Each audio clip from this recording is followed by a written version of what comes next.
சேலம் மாவட்டம் ஆத்தூர் மஞ்சினியில் குடிகொண்டு அருள்பாலிக்கும் ஸ்ரீ அஷ்ட வராகி சக்தி பீடத்தில் நடைபெற்ற சுஹாசினி பூஜையில் திரைப்பட நடிகை திருமதி நளினி அம்மா அவர்களோடு பக்தர்களும் திரளாக கலந்து கொண்டு அம்மனின் அருளை பெற்றனர். நமது குருநாதர் ஸ்ரீ தர்மேஸ்வர சுவாமிகள் கடந்த 20 ஆண்டுகளாக அஷ்டவராகி அம்பாளை உபாசனை செய்து கடந்த 2021ஆம் ஆண்டு கோவில் கட்டி கும்பாபிஷேகம் செய்வித்தார்.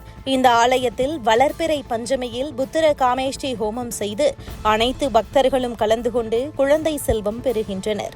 கடன், திருமணமின்மை, தீராத வியாதி போன்ற பெரிய துன்பங்களை நமது குருநாதர் வராகியின் அருளால் பிரசன்னத்தின் மூலம் தீர்த்து வைக்கிறார். வாழ்வில் வெற்றி, வீடு, வாசல், செல்வம் பெற துன்பங்கள் நீங்க நமது தர்மேஸ்வர சுவாமிகளையும் ஸ்ரீ அஷ்டவராகி அம்மனையும் தரிசனம் செய்து அருளை பெறுங்கள். பஞ்சமி, அமாவாசை, பௌர்ணமி போன்ற நாட்களில் விசேஷ பூஜை மற்றும் சிறப்பு அன்னதானம் நடைபெறும்.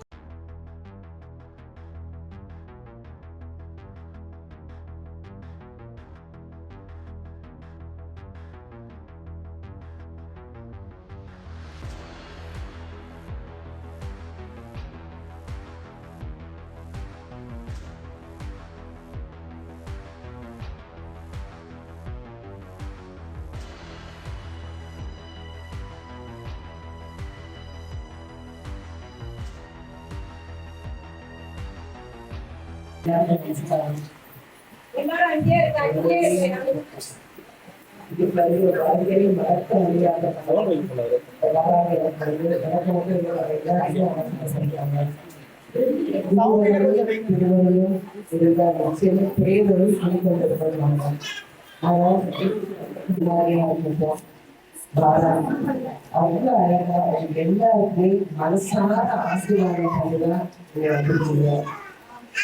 எல்லாருமே வீட்டில் வாழ்க்கை ஏதோ ஒரு இடத்துல நமக்கு நம்மளுடைய பிரச்சனைகள்லாம் விளைவிக்கிறாரா நீங்கள் யோசிக்கிற நேரத்துல அவன் நினைச்சா மட்டும்தான் உங்களால இங்கே வர முடியும்.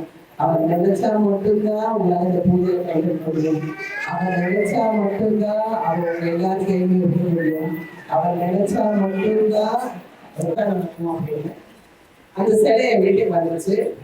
அப்புறம் வாராகிட்ட சொல்றேன், நீங்க இப்படி போகிறல்ல அப்படின்னு அவங்க நான் கொஞ்சம் அவங்ககிட்ட பேசல. அவங்களுக்கு நான் எப்பவுமே சுவாமி ஒரு பயமா பண்ணவே மாட்டேன். அவங்க எங்களுக்கு என்னோட அம்மா, என் குழந்தை அப்படியே கொஞ்சி அவங்களோட கொஞ்சிக்கிட்டே இருக்கேன். நான் இப்ப சாப்பிட போனா கூட நானும் நான் சாப்பிட போறேன், சாப்பிட வையாம கேட்பேன். நான் வீட்டுல வீட்டை பார்த்து போறேன்.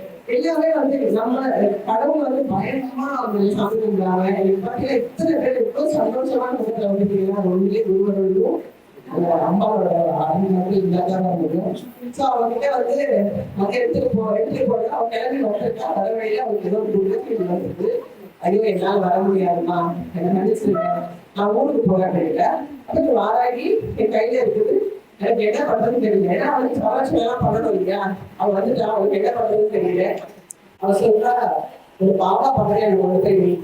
ஒரு பாப்பா இருக்காரு, அவர்கிட்ட எனக்கு ஒழுக்கை வைட்டா. எனக்கு ஒன்றுமே புரியல. பாபா நான் கூடுவேன். பாபா எனக்கு குருவா தான் தெரியும், தெய்வமா எனக்கு பெருசா எனக்கு எடுத்துக்க முடியல. பாபா எங்க வீட்டுல பெருசா பாபா இல்லையம்மா என்ன பண்றது அப்படின்னு ஃபங்க்ஷன் கூப்பிடுறாரு. ஒரு ஐயப்பன் பூஜைக்கு வாங்க அப்படின்னாங்க. நான் இங்க இருந்து காரைக்குடி போறேன்.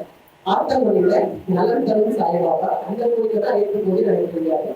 இந்த வாராகி நான் வீட்டுல தனியா வச்சுட்டு போக முடியாது, எல்லாம் பூஜை பண்ணிக்கிறேன்ல, இதை கொண்டு போறேன். நீ போக எங்க வரணும் அங்க வரேன் அப்படின்ட்டு வரா. வரா நான் போறேன். அவங்க அப்புறம் நான் பாப்பா வீட்டுக்கு போறேன். வாங்கினேன். எங்க வீட்டுல ஒரு 2 இருக்கிறதுனால நிறைய